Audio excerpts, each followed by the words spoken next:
This meditation is based on a scripture from Isaiah, chapter 26, verse 3, and Isaiah is addressing the Lord Jehovah.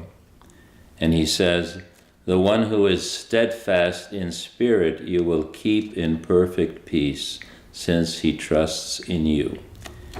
And this is the meditation. Peace is promised to the one who trusts in the Lord. What is the essence of this amazing quality granted by God Himself and fully preserved by Him in us? Peace is the quiet, imperturbable feeling of contentment, which is calmer and stronger than the usual feeling of happiness, and more worthy and exalted than the feeling of pleasure. Pleasure can make us happy for a while, and temporary joy silences grief for a while, but peace is incomparably deeper than both.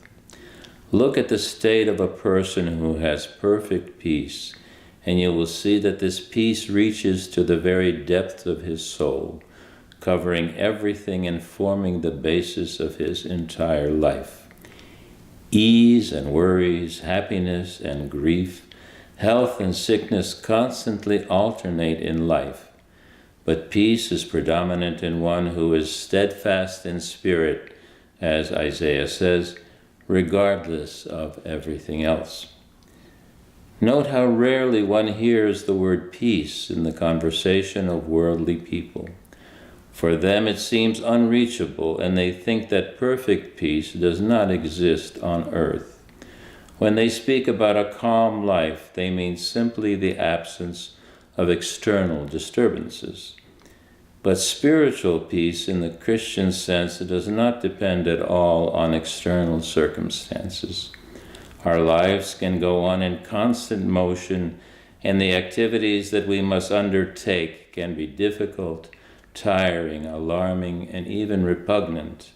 But nevertheless, with God's help, and in the midst of the most turbulent type of life, we can preserve in our soul an imperturbable spiritual peace, God's peace, which surpasses all understanding, as St. Paul says in his epistle to the Philippians in chapter 4. And that's the end of the meditation, and also brings to mind the words of Christ, which he said to his apostles at the Last Supper, as recorded in the Gospel of John, when Christ said, "My peace I give you, my peace I leave with you, I give you not as the world gives."